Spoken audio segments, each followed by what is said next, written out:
maybe if you want to suppose.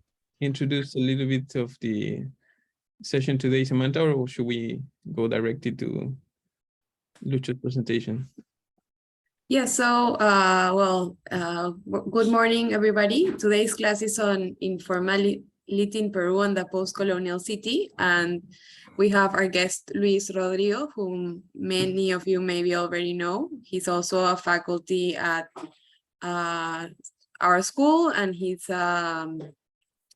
principal researcher at CONURB. Sorry about that sound. So thank you so much for joining us today, Luis. Not very good, so but I will try to do my best. So I prefer to speak about my PhD thesis is because it's the frame from where I write the article. So the article is a subchapter of the thesis, and I prefer to speak about the whole thesis and then to speak a little bit about how the article is part of this for our conversation after my small presentation. So the idea is not to speak directly about the article, but we can speak about this then.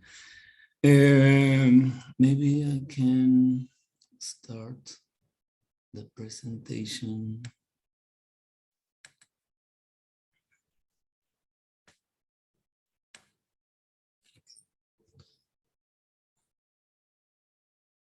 As you can see the slide? Yes. Yeah, you can see it. Perfect. Well, the name of the thesis is Urban Imaginaries and the Future of the City. In the beginning, the thesis was looking to find some, I don't know, some informatic system to capture the urban imaginaries, so the subjectivity of the people, and to integrate in the process of planning. This is the idea in the beginnings. But of course, this idea was transformed in the process. And in the process, as I developed the thesis in France, especially because for me, to travel to France and to stay sometime there was a possibility to travel to Africa and to Asia, because this reality for me in the moment was very, I don't know, exciting, interesting. So when I developed the thesis, at the same time I traveled to Africa and Asia. Then I was thinking the possibility to focus the thesis not in Lima only, because in the beginning it was only in Lima, but in other capitals in Latin America. So when I stayed during my PhD in Europe, I traveled to Africa and to Asia. And as I have a kind of scholarship sandwich, so I need to come back to Lima for my courses. And in this moment, I travel to Latin America capitals, so Mexico, La Paz, Buenos Aires, etc. And then when I come back to Europe, travel to Asia and Africa. So so it's at the same time it was a period of write the thesis and make a lot of tourism, of course. But in this process, when I stay especially in India, I have conscience. So we are very different with India or with Morocco or other countries and cities. But at the same time, the colonization process have in us, in the population and the experts and architects and urbanists in different countries, especially in the capitals, we have, I don't know, features very similar in the way to think in the relation with Europe and United States. But at the same time, it's very interesting this possibility to learn of different cities, of different places. And in this process of the travels and the thesis, and to think about the imaginaries, the construction of the subjectivity, I changed the thesis finally. The title is the same from the first day, but the content were absolutely different. And then I was working in the subject of the post-coloniality in general in the metropolis of the global South, especially metropolis with 10 million of people or more. So for me, it's very important this big metropolis with a lot of population, because that's kind of cities have a, I don't know, have a, how can I say, a dimension where we can test the problem of the periphery. For example, in the small cities is more difficult. So the logic of the peripheric and the relation with the center, the role of the elites. Normally, in the big cities, there are some good universities. The relation between the academic elite and the other part of the country, and at the same time with the others academic centers in Europe or in United States, and different things. And then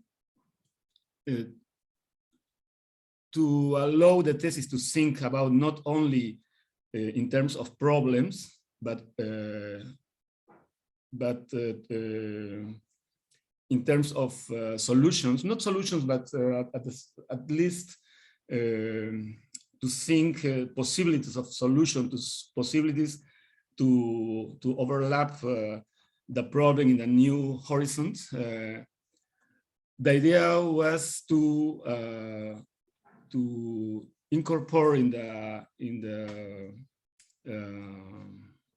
the structure of the thesis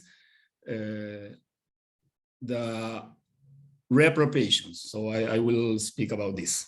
So this is a small introduction. One frame, maybe the most important frame for us as urbanists, is what is urbanism, for me at least, and for some other authors. So urbanism was created at the final of the 19th century, when the industrialization came to Europe, and they had a necessity to think about the state of the population, because, as you know, during the industrialization, the cities was growing very, very fast and have a lot of problem of health, problem of cleaning the city, services, crimes, all the problems. And urbanism was the discipline or the science in the moment that allowed to the government of the city to think solutions to control all these problems and to put some rules for develop the city, for build the city. So it's very important because, in general, urbanists in the origin, not in the beginnings, not now maybe, but in the beginnings, urbanism was a tool from an industrial society to control and to have some kind of order in the city for the effects of the industrialization. So this is very important because I think finally, in some way, urbanism is until now this. And as you know, we have a society without industrialization. So how this urbanism can this kind of urbanism created in Europe in this moment, in this specific moment, could use in our realities? That is I think that is a very important question. Maybe after the 1980 years, the industrialization was changed for the problem of the informatization, but also it's a vector from the developed countries in Europe and United States, and not in our countries. So the best example for this is today we are talking about smart cities. What is the necessity to speak about this in our reality? But of course, in Europe and United States have a lot of logic. But the second thing that for me is important also is when the urban planning in general, urbanism, reached some certain current level, that is especially in the beginnings of the 20th century, European cities have solved almost their problem. But urbanists was thinking to apply over the colonial cities. Because, as you know, the colonization from Europe, the second wave of colonization in Europe to Africa and Asia especially, was beginning maybe in the middle of the 19th century, 1850, and so in the beginnings of the 20th century, the colonization was very, very strong. Almost all Africa and Asia, especially Africa and great parts of Asia, rule under the power of the different European countries. So we can say when the urbanism was maturate, that was applied not in the European cities, especially because urban cities was almost finished, but in the new cities in Africa and Asia, where the European countries develop the cities sometimes from zero. So in different cases, there was not cities, great cities for example, in the African countries. And in other times, for example, in the case of Vietnam or Cambodia or other countries, they destroyed the old city, the traditional city, and create a new city. That's between the final of the 19th century and the beginnings of the 20th century. So urbanism was used especially for this, to build the colonial city in different countries. So that is very important because I think there are urbanists, or the urbanist was thinking in some way for the European cities, but in other way was thinking for cities without of Europe. And the third comment is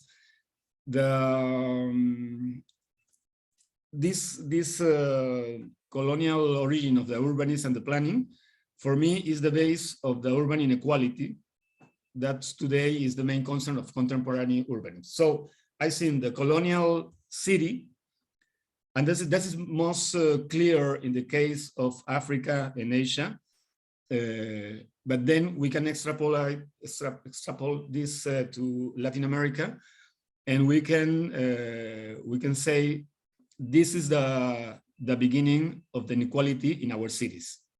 So the colonial city have done some marks, some I don't know, determinations over the city, some blueprints over the city. That's as a I don't know, as a kind of ADN, DNA. How is it in English? I don't know. DNA. DNA. Mm-hmm. Exactly. DNA. Mm-hmm. So our DNA, our urban DNA, is the colonial city, and as a complement of this, the inequality.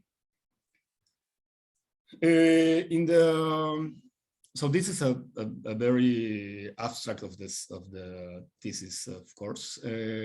So when we talk about post-coloniality, we can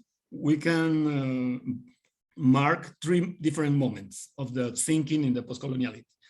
The first moment is the politics of autonomy. Is the moment when Africa especially decide to liberate, to begin the fight against the European countries.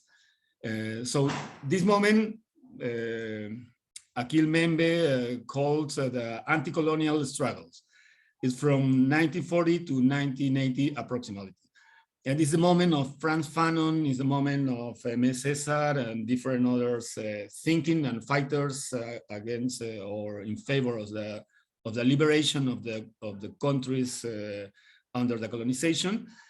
This moment reivindic the violence, so they understand the violence is the only way to liberate the countries from Europe.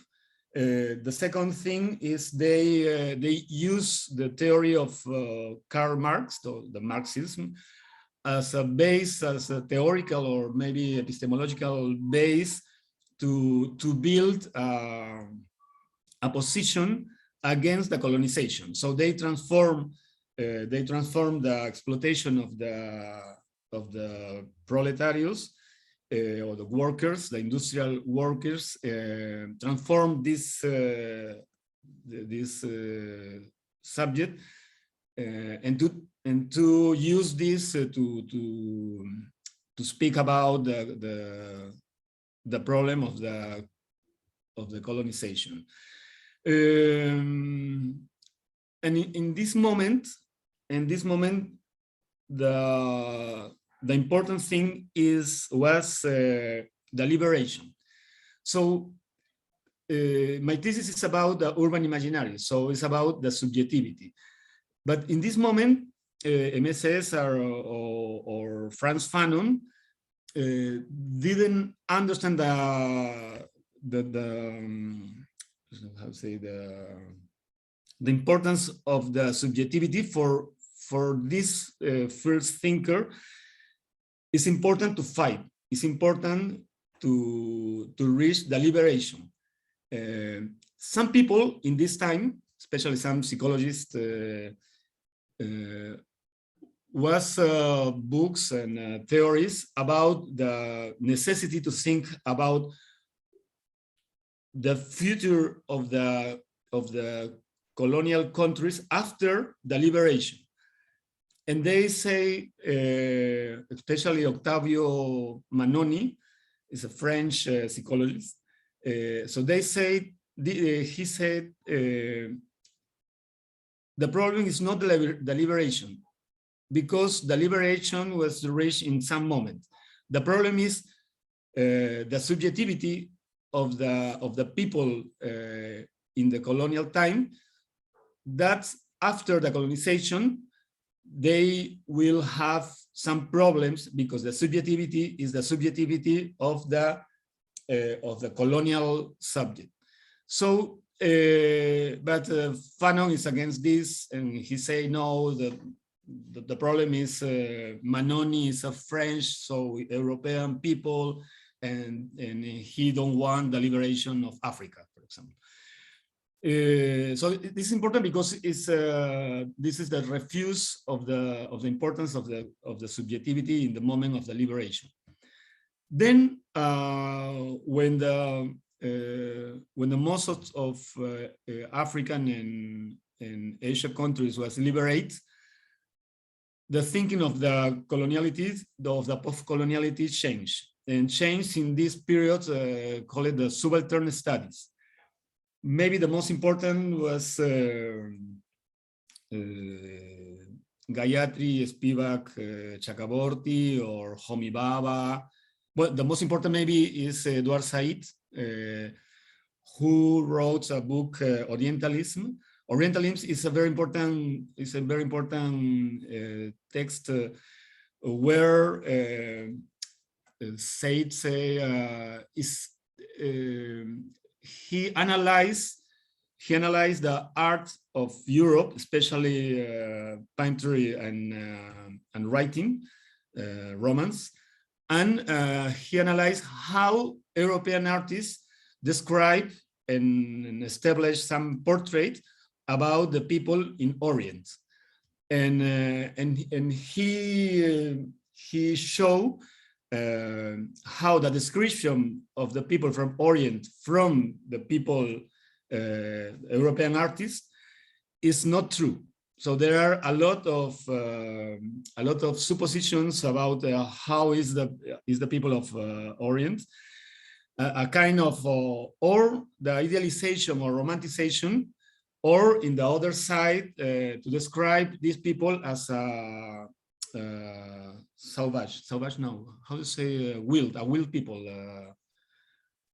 Salvaje. How do you say? Savage. Yes. Salvaje is savage. Yeah. Sí, salvajes. Yes. So this is the first moment when some people from, in this case, from Asia, write a book where the discourse of the European about the people in the colonies was refused or was criticized. Then came, after Edward Said, came Homi Bhabha, who wrote about the culture of the third culture, is the most important thesis of Homi Bhabha, or Gayatri Spivak, who write a nice article, call it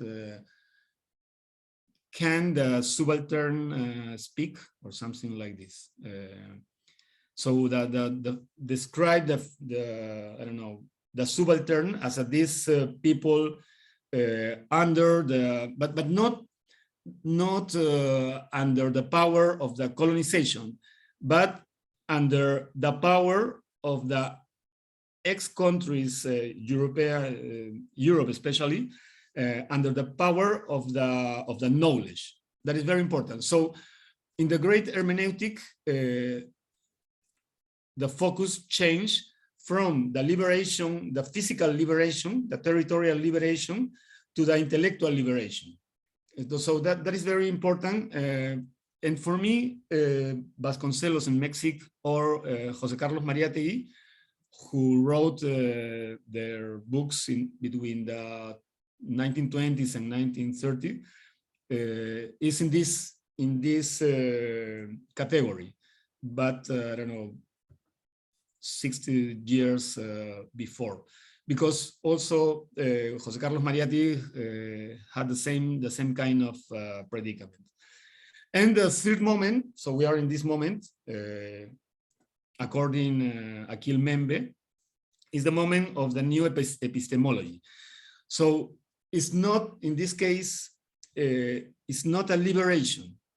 So because the two first moment talk about liberation. So the physical or territorial liberation, and the second, or administrative liberation, and the second one is the intellectual liberation. But in this case, it's not a liberation, but because when you speak about liberation, finally, you guess there are somebody who have the power and other one who don't have the power. So in the new epistemology, we need to understand, so we are in the same position in terms of develop our knowledge.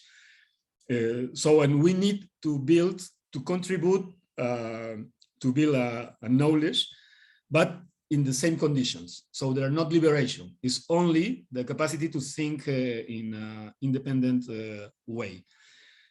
So we are in this moment where the coloniality was a reality. So the coloniality is we can say is some marks or some blueprints in our thinking, in our reality, in our territory, in our societies, and in our subjectivity. But we don't need to liberate from nothing.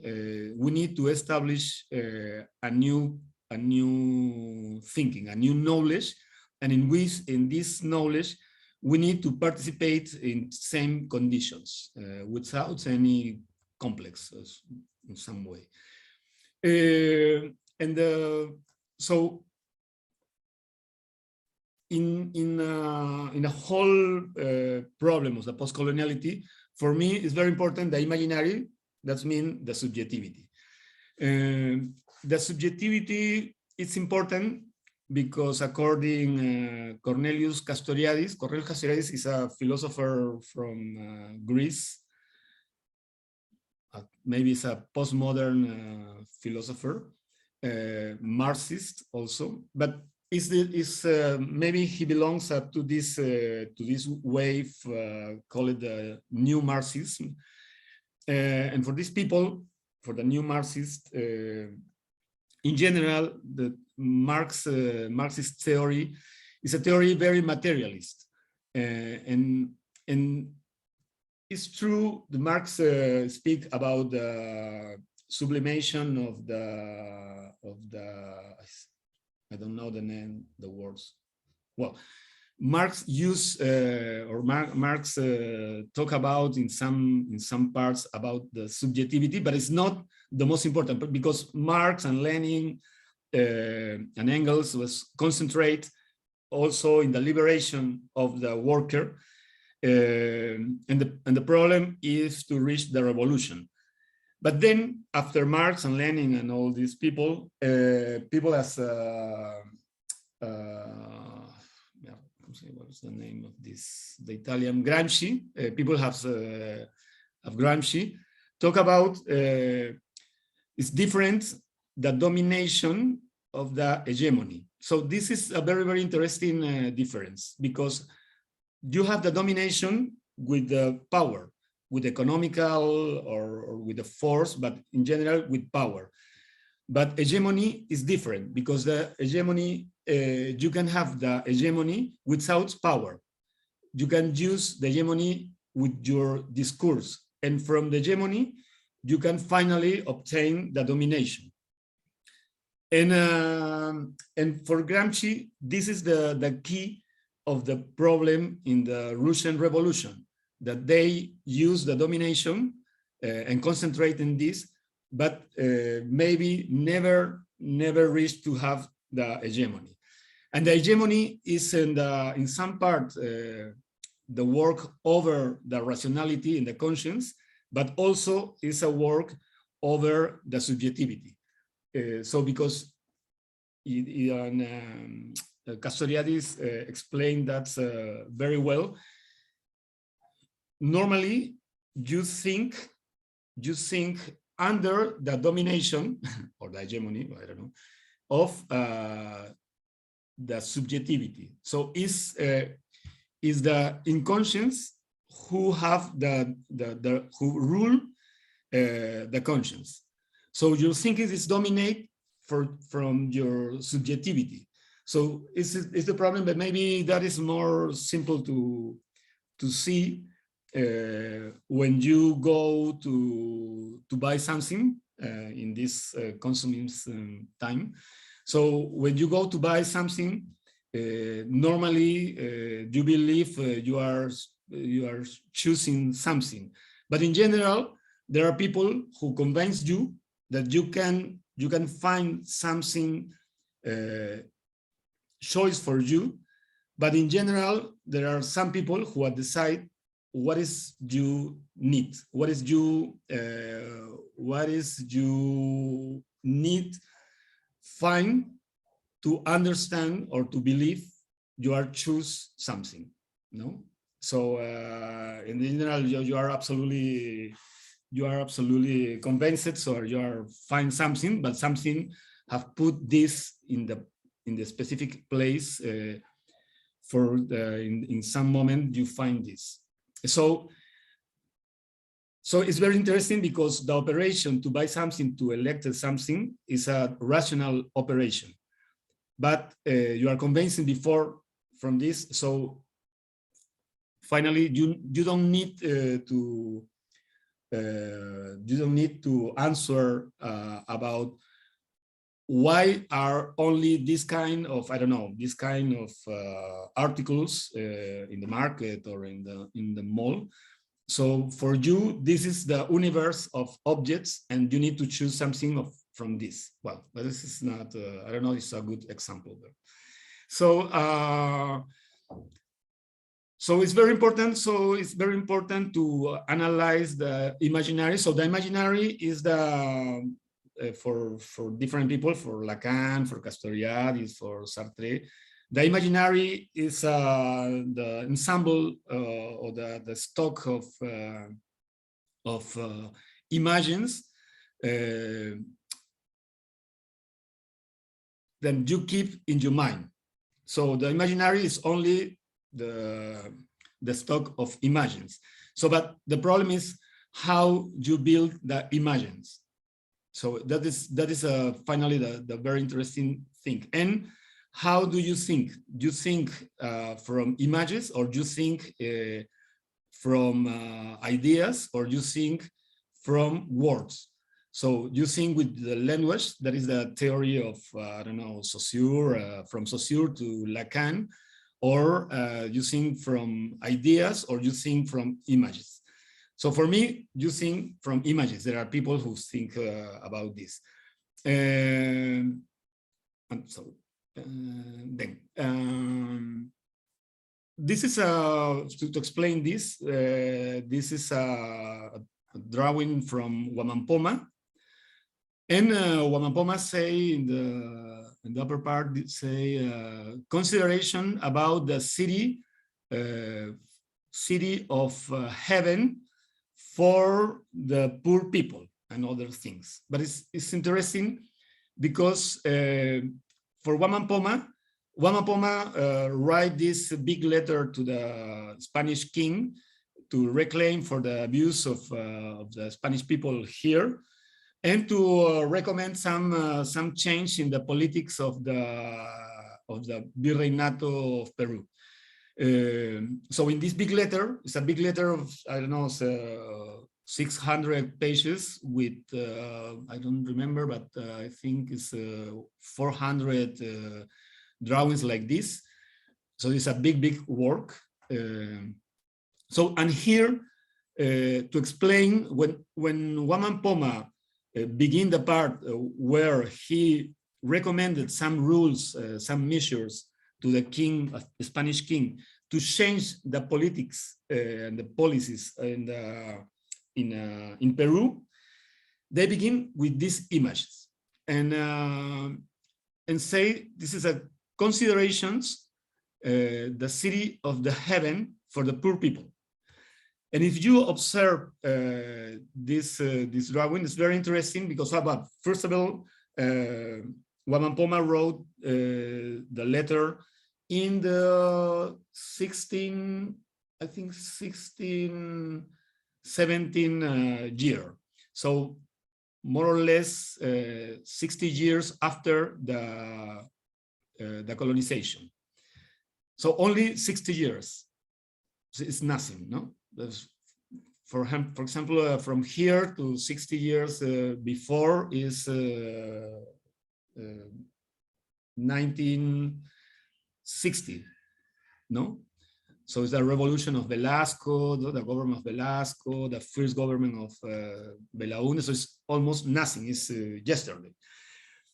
So it's in this short time for Wamampoma, the heaven could represent with the city. So why? But it's not is not, in specific, is a colonial city, because you can see the main square, no, with the fontana in the center, with the main buildings. So how and what Huamampoma was convinced, not only Huamampoma, I don't know, the Peruvian society in times of colonization, how was convinced in 60 years that the city is absolutely important for the culture, for the life, and have the power to represent the heaven. The second thing, very important, is not Cusco. It's a colonial city. Then this relation between religion and urbanism is very interesting, because these are two, at the same time, it's a two discourse very powerful for the colonization.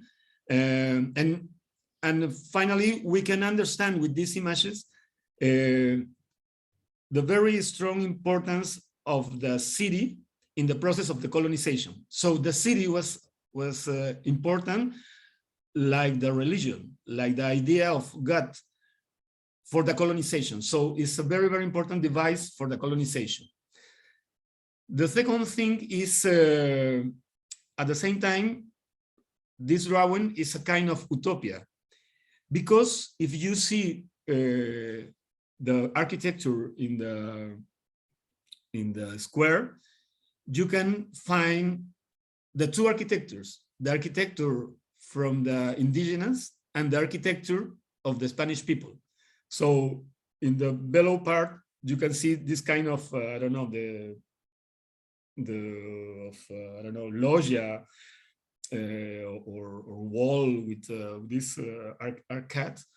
And in the upper part, you can see these walls, like the walls in the architecture, the pre-Hispanic architecture. So you can find the two architectures in the same drawing. So it's an utopia, because for Huamampoma, the city of the heaven, or the heaven, we can speak about the heaven is a place ordered with a square, but where you can find the two words, no one word, the two words, the old word of the Incas, or I don't know, the old Peruvian, and the Spanish word. So that is very important, because at the same time, he's convinced of the importance of the city for the life, in terms maybe of the metaphysic, in metaphysic terms, but at the same time, it's a new city. No, it's not the colonial city. It's a new city where in the heaven, all the people is the same. So all the people have the same importance. This is the city of the heaven for Huamampoma, and this is the city of the hell. And the city of the hell is not a city. So the city of the hell is the mouth of the puma, who is eating people. So the city have a value. So it's the value of the good, is the value of the good things in general. So and the hell is only the destruction and I don't know, the bad. So it's very important, because this drawing is exactly the follow drawing after this, but it's absolutely clear for Huamampoma, the hell is not a city. The heaven is a city. The hell is not a city. The hell is, I don't know, a manifestation of other thing. And this is the government palace heritage from the coloniality. So this is the palace of the Virreinato, with the San Cristobal hill behind. And I was thinking, this is the colonial square, main square, the colonial city, but this is our reality now. And it's interesting, because it's not the dream of Huamampoma. We can say we have the, I don't know, the native people behind in the hill, So this utopia or this dream from Wamampoma is not accomplished. So we are in some way in the same state from 1617. So in 500 years, the main square is the square which represents the power of the colonization. This building is was from I don't know 1926, I think, Malakowski and Saud and other architects, but in the neo-colonial style. So finally, it's the same representation or represent the same values, and the native people is behind in architecture. I don't know, precarious architecture and that. So, but this is important not for this. This is only it's more an anecdote, but this is important. The powerful of the city in the process of colonization. That is very important for me. And the question is how Spanish people, how they did this, how they put in the mind of the native people the importance of the city. How was this process? How the city became important than the religious of the idea of God. That is so this images is very powerful for me to explain the importance of the imaginary in the construction, not only of the city, the construction of the society, the construction of our system of values. That is very important in these terms. Well, after other ideas, the thesis of or the main ideas of the thesis is the colonial time have. I see the. I think I need to go faster. So the main ideas of the thesis are supported in three facts. The first is when the colonial people came to some country or to same area, they replace the time, I don't know, the notion of time, because the time have an origin and future, and in the middle of the origin and future, you have a process, a time process. So in the colonization, the colonial people impose a new origin, a new beginning, and a new future. And in this moment, it's like, we can say it's like, I don't know, like a line where you could the origin, the beginning, and you could the future. So in this moment, if you have this line, the lines broke and follow. So your time follow. The problem with this is normally, if we think this line is the history, so you have a beginning of the history of your history and the future of your history, what is you would be in the future. But if you cut the origin and the future, you become how to say out of your history. So you are not an agent of your history. If you are not the agent of your history, so you don't have agents to change the history, to change the reality. So this operation is very important in the colonial process. In our case, of course, they replace the beginning for the beginning, I don't know, from the Bible and the religious Catholic doctrine. And the future is the apocalypse and other things, and then the progress. So I think in general, in the process of the colonization, that is an affirmation of Albert Memmi. So the problem is people stay out of the history, so don't have agents for the history. If you apply the same logic to the territory, the the colonial people came, the colonizators came to our territory and established this territory is not your territory. From this moment, the territory is from the metropole, from the crown, from the, I don't know, in this case, from Spain. And you stay also in your territory, but suddenly you are not the owner of your territory. So you operate like the, I don't know, the invitate, like a guest in your territory, but your territory is not yours. So you develop a kind of dissembling from your territory, and you stay out of your territory. So it's a problem. It's a second problem. So your territory is in some way your territory, but in another way it's not your territory. So then in the process of independence, you fight to retake your territory. It's right. But this is in terms of in physical terms. But the question is in your subjectivity.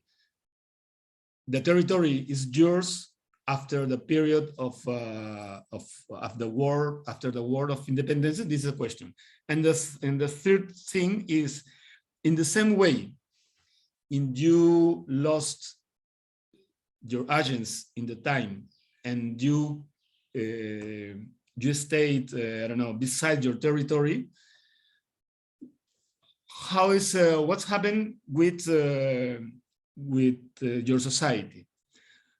All process of colonization define two people: the colonizators and the the colonizators. I say this in French, but not in English. The colonizers and the colonized. The colonizers and the colonizators. Thank you. The colonizers and the colonizators. And normally the colonizators are the superior people, have the power, have the knowledge, have, I don't know, have the capacity to, I don't know, to appropriate of your territory, your goods,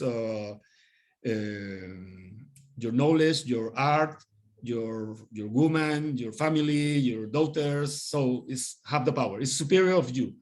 As you know, the racism is a creation of the colonization in the two times. In the first wave, in the time of the colonization of Latin America from Spain and Portugal, the racisms have some characteristics. And then in the second wave, with Immanuel Kant and other people, we had the scientific racism. But the racism is only the scientific explanation to justify the domination of some people over other. But it's for me it's important, this process, because the colonizer appear as a superior person over other who is inferior, of course. But to survive in their world, in the world of the colonizer, you need to develop at the same time a personality who accept this inferiority, but at the same time, you need to live in a health way. And so you need to develop another thinking in which you are an equal person in your society. So you have your society inside this colonial society in which you have at the same time, we can say, two personalities. That was explained by Frantz Fanon, using the theory of the estadio of the mirror, or stat of the mirror, from Lacan. For Lacan, when the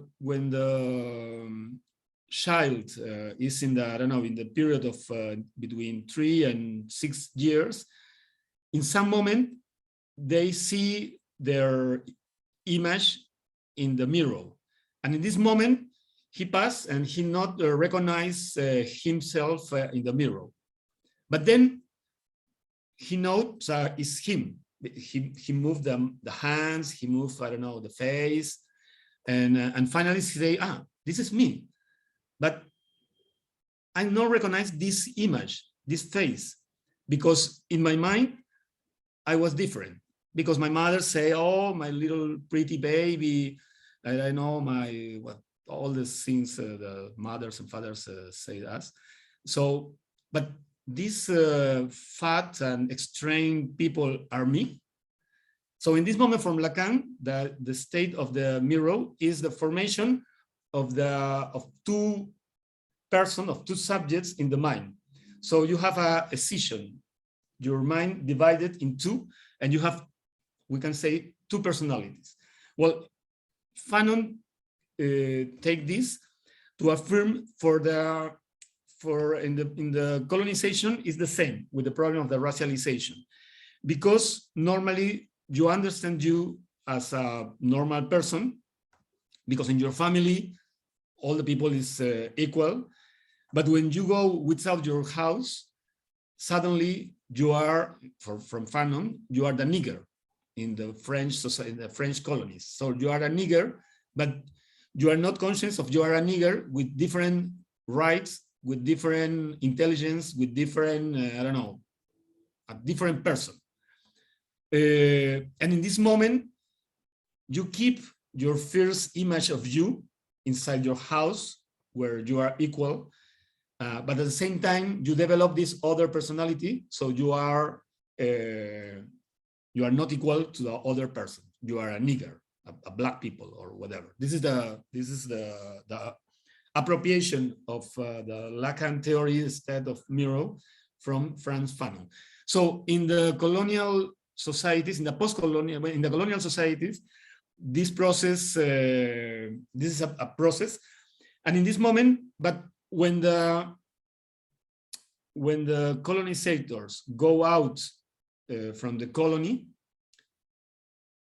the colonial people keep with these personalities, or with those part of your subjectivity. Your mind are divided in two. In one of these, you have a place as a inferior person, and the other one, you are part of a community. And this is the problem of the structural racism, because in the structural racism, you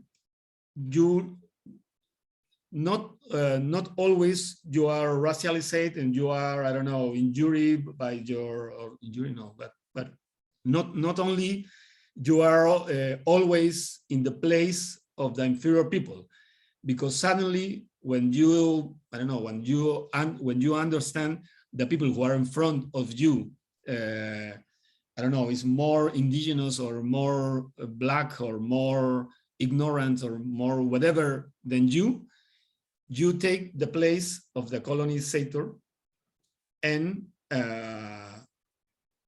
I don't know, and call the other people black, Indian, or whatever. So, but the important thing here is this kind of division, but this kind of division is not only in the subjectivity of the people, of one people, but is in the subjectivity of the society. And so this is very important. So you have these three characteristics of the post-colonial society: the disengagement of the time, disembedding of the territory, and the misunderstanding of the self. And when these three, with these three, I don't know, problems, the thesis, the proposal of the thesis is from the tools of the urbanists and the definitions, so the tools in terms of conceptual and practical terms. So you can, because you operate over the city, so you need to develop ways, tools of referencing. Sorry for interrupting. So we're 11. So we wanted to maybe have like a half an hour to the questions and things like that. So maybe you can try to wrap up on like some. I will finish with this slide. Yeah. Cool. So with these three, I don't know, with these three points, the thesis propose not only the understand of these problems, but ways to solve this with the terms of the reappropriation. So we need to reappropriate our time, reappropriate our territory, and reappropriate our society. Reappropriate the time is especially with all the, in terms of urbanism, work with all the tools where you can manage the time. For example, in planning is an operation over the time. So planning is time. When you have when you do a plan, you are work over the time, because in this moment you don't have nothing. The time is in the future. The project is in the urban project is in the future. So we can use the plan and the planning, of course, and the urban project as a tool for reappropriate our time. In the case of territory, is similar. We need to reappropriate of our territory. We know in the case of Peru, and it's the same in different countries in Latin America, and Asia, and Africa. We have a big territories, very, very big territories, and normally we don't know the territory, we don't manage the territory. The territory is, I don't know, is in the hands of big enterprises, international enterprises. So we need to reappropriate of the territory. And the third point, we need to reappropriate of ourselves. So, and in this case, we need to find different moments or different subjects where we can reappropriate of ourselves. In this chapter, I developed the idea of public space, because the public space is the space where we build the self of the society. So in this chapter, I talk about the public space. I talk about some, I don't know, big manifestations in the public space also. And in this chapter, I developed the idea of the informality, because the informality is in some way is the projection of this misunderstanding of the self. So some corpus is divided in two. So this begin in the subjectivity, but then that's operate in the reality. So for me, informality is especially the consequence of this way in which the mentality of the post-colonial people need to understand the society divided in two. Always we need to divide the reality in two. And in this case, we divided the society in the formal part and the informal part. And it's not casual. The informal part is the bad part, is the part who is against the development of the country, I don't know. And normally the informal part in the post-colonial countries is the part where exist the people who came from the countryside. We have more component, indigenous components. That is the same in Asia, in Africa, in Latin America. So is the people, the more poor people.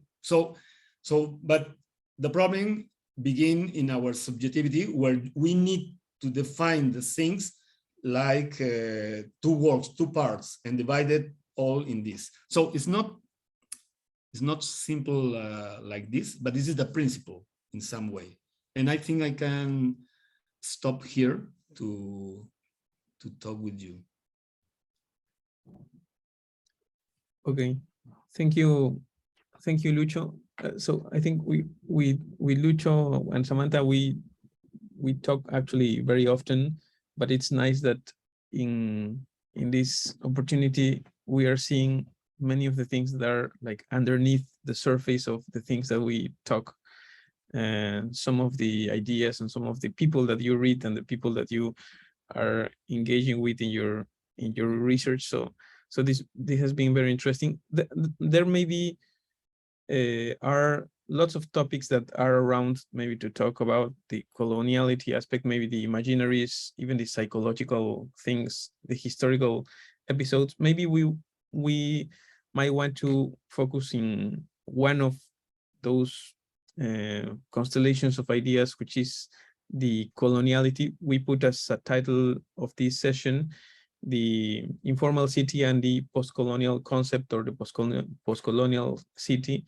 So maybe we can try to, so because we are also short in time, try to focus on that and try to understand a little better how that has been useful to you in your research or in your proposal. So I will say that we could try to go there, but if people want to ask about other things, I think it will be totally fine as well. So maybe I will first, as in previous sessions, open it to questions, comments, or reactions in general, or things that you might want to, might have Lucho clarify to us by the students, and maybe then we can perhaps add some questions or comments by Samantha and me. But maybe I will first open up to the students. If you have a reaction or a comment or something that you found in, especially in the text that you reviewed, and see if we can start the conversation there.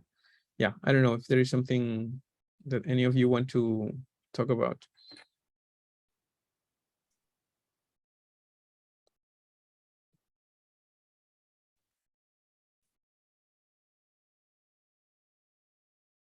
Yeah, Joaquin, we can begin with you.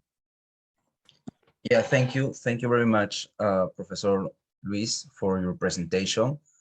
I have a question regarding this dichotomy that you mentioned with formal, informal, and you used some terms like the informal is bad and also is very related. Like people relate that term with the rural or with the indigenous and these communities that are excluded from society.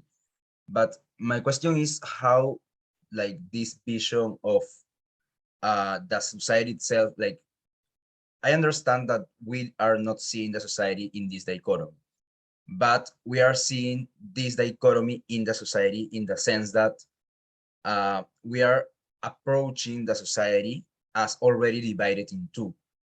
And I'm not from I don't come from a social formation, education, like I'm from law school here, so I don't know many of the social terms that you have used. But as I can see the word, there is a lot of polarization when someone tries to point out or to virtue signaling like groups of people. So how can we manage to like integrate and to recover these aspects of as time, as the image of the self, when the way that we are trying to apply this conceptual scheme turns out to polarize more the society? Because if we are going to start to saying like Lima is like, not even Lima Metropolitana, but Lima, I don't know how to divide it, but Lima, Miraflores, San Isidro, La Molina, San Borja, whatever, is excluding people. This, at the end, this is where the people in power are mostly, like economic power. So they're not gonna turn their vision. They're not gonna try to be in a better society just for the sake that someone is virtue signaling them. So how the state or how the social society incorporates this vision of racism or classism at the end to manage to integrate the society? Because just to point it out, for me, it doesn't work because it's just gonna polarize more the dilemma. Right. Yeah. Thank you. Thank you. That's interesting. Well, if I know the exactly answer, maybe I I would be in other points. But I think, of course, there are different tasks. We need to work in different dimensions.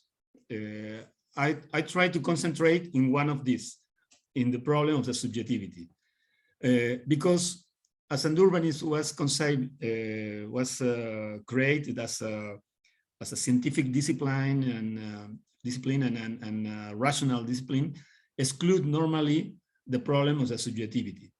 So if you read, I'm sure you are reading Calderón and Anja Roy and other. It's clear we need to work in different levels, in the level of the policy, in the level of the plans, of the urbanism, with the society, in different levels. For me, my worry is the subjectivity. So that's very important, because it's not I don't want to simplify the debate of in general, of the state of the post-colonial cities, but I think we need to concentrate in this, because it's a subject not frequently, I don't know, taken. In this way, I think we need to work also in the terms of subjectivity in different levels. For example, as an academic, as academic people, we need to find new definitions and new concepts to think and to talk about our problems. As I said in the article, informality is a term who came in the urban field from the economy, especially specific from the salary problems, where European or American, I don't remember, researchers use these terms to speak about the problem of the employed in Africa. And so I think this is the beginning of the problem, because it's people who came from other parts. So that's mean if I belong to some society, I can see the things in one way. But if I came from outside, it's really, sometimes I have more, I don't know, more clarity to identify problems, but at the same time, normally I simplify the problems. And I think this is a simplification of the problem. The problem is more complicated. I use the definition of Hernando de Soto, because I don't like Hernando de Soto. Only this definition, I think, is brilliant, because for him, informality is not a line. We don't have a line to divide informal from formal people. It's a very blurred space. So where the state have a role, a very important role, play a very important role to define the conditions for apparition of the informality. So, but it's not a line to divide in two. It's a space, a spectrum where you can follow sometimes, and then you can go out. So, and is the state, is the private sector, is the big companies, is the small, I don't know, is the people who sell, I don't know, a sandwich, whatever. So that is very important. So if we begin to understand the informality as a problem where are to the people, but not the problem of that some people who came from some place with some characteristic. So in this moment, if you understand the problem as a global problem in our society, I think we can begin to find a solution. So I think this is the most important. So, but the effort, I think, should be in the construction of concepts, first of all, in the construction of concepts. And from this construction, we can begin to talk in different way of these problems. For me, this is the beginning. And I think we need this. But that is not, it's not only a problem of the subjectivity, but if it's important from the subjectivity, because normally when I say we, is we, the Peruvian academic scholars, people, we believe we can discuss these main ideas with people from other parts, and it's very difficult but maybe in the urbanism, especially in the urban sociology or anthropology, is more frequently. But it's not normal to find text from Latin America, for example, to say, well, this problem is the problem is like this, and the definition of, I don't know, the academic from, I don't know, UK or whatever, is not enough to think the problem here. So there are, but it's not normally. Normally, we persist in this attitude of domination, and we think we are not the producer of ideas. So this text, like my article, maybe it's how to say, pretentious, but the idea is to begin to think in different way, and to reclaim the possibility to understand and to write and to, I don't know, to think in different way from here. Maybe it's wrong. Maybe in the future this article is wrong, but I think we need to change this attitude, and this change is starts in our subjectivity. So then we need also to I don't know, to rethink the tools where we use to change the city, as the plan, the urban project. So this is we are talking about this with Jose Carlos and Samantha in different times in the group and the ministry, but we need to I don't know, to redefine the notion of planning and to adapt this from Peru, for Peru. So this is a very, very monumental task, but we need to begin in some moment. And we need to change all the definitions, maybe to change all the tools and to change all, and to develop an urbanism, I don't know, more coherent with our reality. I don't know if I answered your question, but. Yeah, thank you very much. Yeah, thank you, Lucho and Joaquin. Yeah, perhaps in the last sessions we have been more in a sort of recent history or urban history of Lima, thinking on the last decades. Maybe the conversation that we're having is a more structural one of the heritage, and also of the term that Lucho has used is the marks that are in our language, in our words, in our concepts, in our society, of how we discuss about what is good, what is bad, what is preferred, and what is not, how we want to plan or not. Those things are ingrained in some of our language. So what I think Lucho is doing now is to put them in the table and discuss about them. So that's maybe to locate ourselves in where is our discussion now. So yeah, again, anyone else with any question or comment on these topics?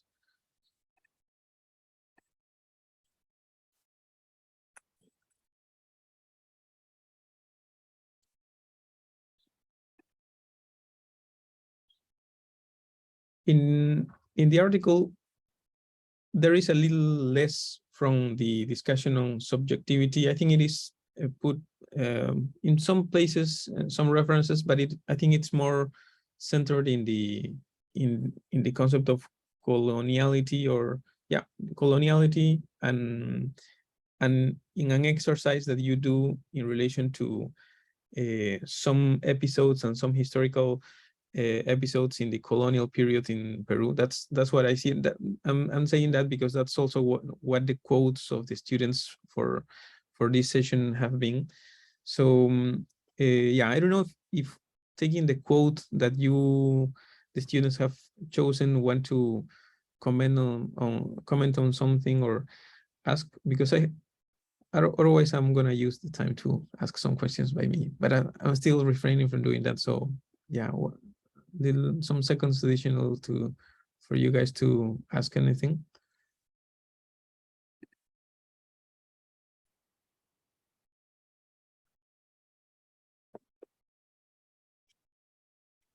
Is that the problem of virtuality? Yeah, that's true. And well, this has been a heavy article and a heavy presentation as well. So we have to also recognize that. I will say, in maybe now a little more, but in my times in the law school, we didn't have that much discussion about categories like coloniality or post-coloniality that I think I have been more familiar in the social sciences world than in law, for example. So maybe I can maybe push that a little bit in the discussion and see what you think, Lucho, and maybe also Samantha. I feel that in you bringing the idea of post-coloniality or coloniality to the discussion about the cities, I see that it's useful. I see that it's also trendy. People talk a lot about post-colonial stuff in the academia a lot, but I don't know if it's happening something like what you said, Lucho, that we are somehow also bringing to Peru, bringing to Latin America, a category that was actually developed more in other contexts where the colonial period is much more recent. In Peru, at least formally, the colonial period ended in the 1820s, right? In the case of many of the people that we talked about, for example, next week we're gonna have a guest from India. Their colonial periods ended in the 1940s, even in the 1960s, or even very recently.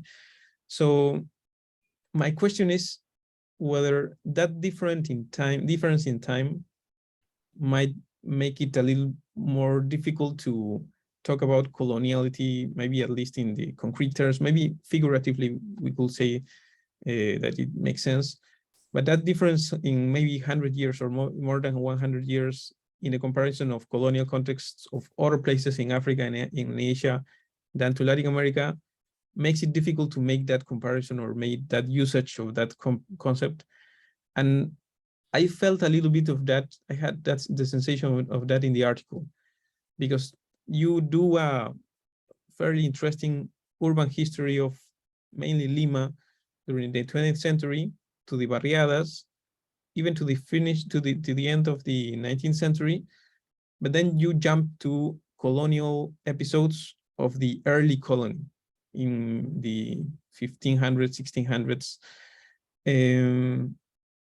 And I feel they was a little forcing things, trying to stretch things so it fit the narrative. Or maybe that makes sense. So that's something that I was trying to grapple with, because it's colonial. Before going to these topics, for me, it was something that sounded more in the past. But now, yeah, now that I'm discussing with more people, I see this more present in general in the academic discussions. But I don't know if that's something that you felt, that there is some difference in the way we could talk about coloniality in Latin America to what people are talking about this in India or Africa, or maybe in some of the colonies that have recently got their independence in Asia. So yeah, maybe you could talk a little bit that, maybe that will help also to the students that maybe are not as familiar as you with the concept of coloniality. Yeah, well, some people say people write or think the same idea all their life.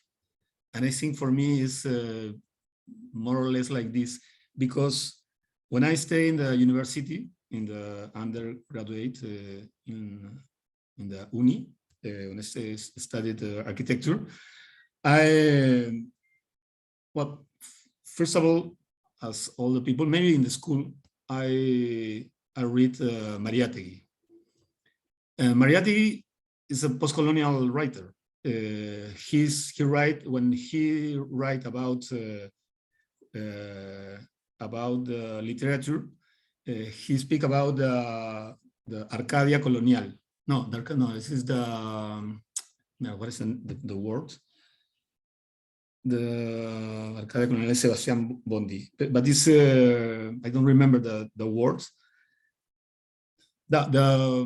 Something like the persistence of the coloniality, to speak about the literature.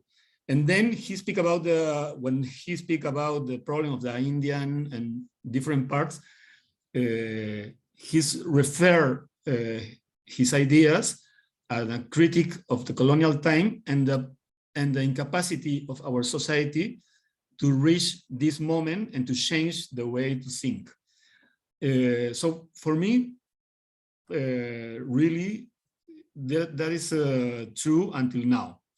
Then in the university, in some courses in Urbanism 3, I remember,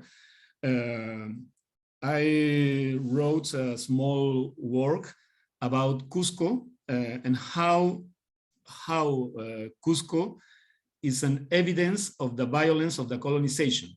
So for me, Cusco is an incredible example of the violence. How some society, in a violent way, impose over other society, and finally you can see directly this in the city. So you can see the Inca walls and the colonial architecture over this. And to write this, I find Alberto Flores Galindo in Buscando un Inca. But he wrote this book when I stayed in the university. And Flores Galindo is fantastic. He's a fantastic historian. For the other historians, friends, when I talk about Flores Galindo, he says, yeah, Flores Galindo is very nice, but it's not scientific and it's not rigorous. But I love Flores Galindo because he write about the problem of the subjectivity in the history. So for him, the subjectivity is very important in the discourse of the narrative of the history. And Buscando un Inca is a history of the mentalities of Peru. I think is the history of the mentalities. This is very important in the 90s. It's a postmodern history. And with him, there is also Nelson Manrique, who wrote another book, is Llegaron los Sarracenos. And in this book, Nelson Manrique write how the Spanish people came to Peru with the ideas of the war against the Arabs in Europe, in Spain. So, and how they use the same ideas, the same tools, the same way in which they classify the society they operate over the Peru. Then when I start my thesis, I was talking with you about, in the beginning was urban imaginaries, to develop some software to capture the subjectivity. Then I come back to Latin America, and with the travels, I have conscious about the similarities and the difference. But in this moment, I didn't have the words and the theoretical support to explain that I was observing, looking in my travels, and how to understand this. And I of course, I read books from South Africa, Morocco, Bangkok, etc., etc. But it's very difficult to find words, the words that support of the ideas, because when you write as an academic text, you need to support in other texts. And finally, the post-colonial theory is a very, very good support to explain a lot of these things. So then in the middle of the thesis, I note it's I don't know, it's mainstream to write about post-coloniality. Well, maybe for me it's fine because I am in the in the mainstream now with my thesis, but it's not. So I not begin from this. I maybe in the past, I don't know, 30 years before, this kind of problem was with Mariátegui, with in Cusco, with Flores Galindo, and then the problem of the coloniality and the heritage of the coloniality in our society was important. But then it's more a constatation, and finally, it's use this platform to speak about something. These three ways, but the first of all about the time is from Albert Memmi, who is a Syrian intellectual who speak about, who write about the postcoloniality. But the other two are not from nothing. So it's a conclusions, my conclusion. So in this case, this is my, how can I say, this is my contribution to the debate of the first of all, the problem of the postcoloniality in general, from the problem of the subjectivity, and apply this in the urbanism. But I don't feel, because it was not my process, I don't feel problems with the problem of the mainstream of the postcolonial studies in this moment. Right. Okay. Thank you, Lucho. I think we are about time, but I think we can just try to take advantage that Lucho is here with us and maybe take some minutes from the later part of the class. So yeah, I will just open it to maybe one last few questions or comments. I see Perla there, so maybe we can go with Perla, and if there is one last question or comment from anyone else, we can just make them and just to quickly close the session. So Perla. Okay, my question is because in the, can you hear me all right? Yeah, okay. So my question was like, in the article, for example, there was put a question that which is the way out of the vicious circle of informality. And it wasn't about the politics of housing. It was more about how the state is just in one place, and it doesn't have like a parallel operations that could see this case in more thoroughly. But I don't know exactly what is the way to go out. I don't know if you could maybe like elaborate more, because I couldn't get exactly how we can get out of this vicious circle of informality. Like how could the state implement this parallel operations? Yeah. Well, I don't remember. I don't remember the final part of the article. I need to read again. But in general, I can see from the part. Of course, this kind of problem, we need to attack this kind of problem in different levels, in different scales. So it's not. There are not a simple solution, but from the state, for example, it's clear. I think Calderon also said it, but Ananya Roy for other realities like India and other I don't know writers. In general, in the third world or in the global south, the state is the main promoter of the informality, because have this I don't remember, or I don't know in English, but it's say the perverse incentives, maybe. Yeah. No. Perverse. Perverse incentives. Yeah, I think so. Yeah. I think so. No, this is more directly with the Spanish. So in general, if you see the different investment of the state in the informality areas or the called by the people informality areas, so there are a lot of investment with money of the state and money of all of us. To build supporting walls, to build, I don't know, stairways or different things. And so if for the state this is informal and it's not the way to build the city, why the state invests in these areas and in this way to finally to formalize these areas? So if we see all the history of the legislation from the Ley de Barriadas in 1966 until now, all the laws push the people to occupy the land and then ask for the formalization. So you have in different levels, in the level of the law, in the level of the investment, in the level of the policies, in different levels, the state have this perverse incentive in which hand.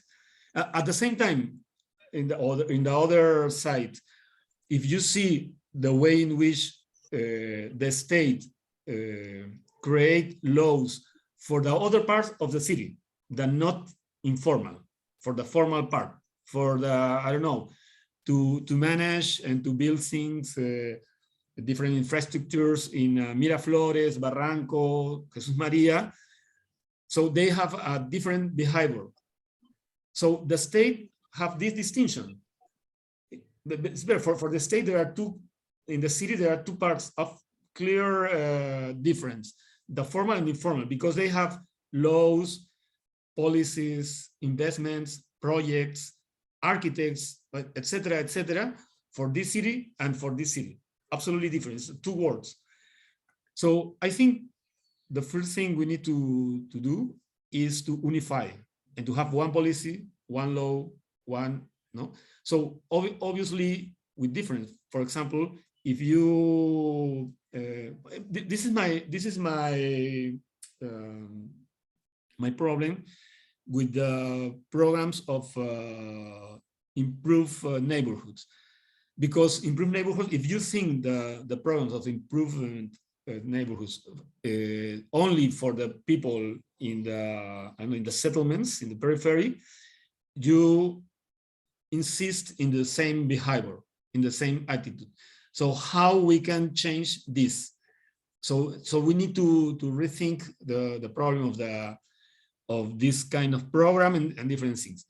And in the other side, not in this, maybe also in the field of the state, but in the other side, what is the antidote? Antidote, I think, yeah, well, el antídoto, to operate over the city as a professionals, as an architects, I don't know, lawyers, urbanists in general. So I think who have the knowledge about how the city should be built in this moment?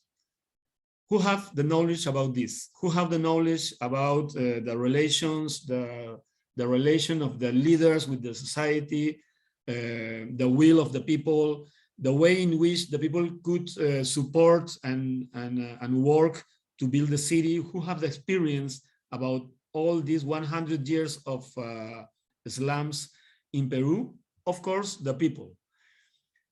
How, so, but in general, how we can approach to this knowledge, how we can use this knowledge, how, of course, the answer is work with the people. Not work for the people, but it's work with the people. And maybe we need to to stay in some special position. I don't know exactly in which position, but every time when I have the opportunity to do a project, a plan, or whatever, I try a different way in the participative process, a different way to put me in where. So where is the place of the planner in the process of planning, or in the process of to do some urban project? What is the position of planner? It's not, it's clear, it's not as a leader of the process, but what is to promote the interaction and to promote this kind of co-production of the urbanism. So this is a permanent question, and this is our task. And then you have a task for the professionals, but you have a task for the leaders, and you have a task for the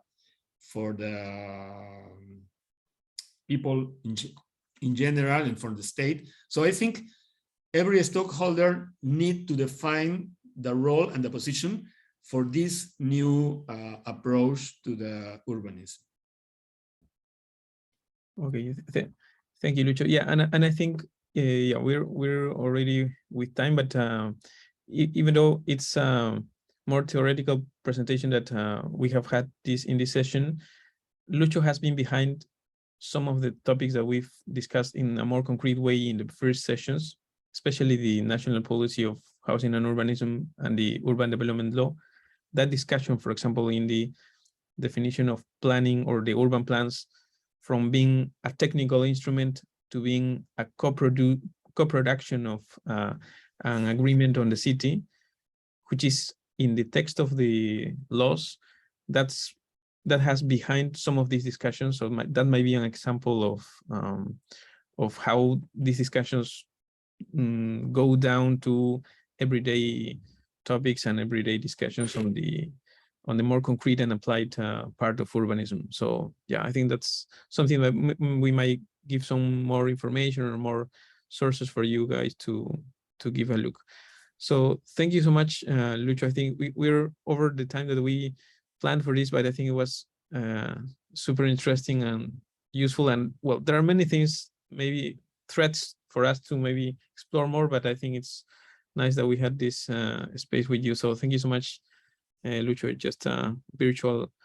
No, thank you for the invitation. So sorry, because I never present my thesis, so I think I have problems to explain this and take a lot of time.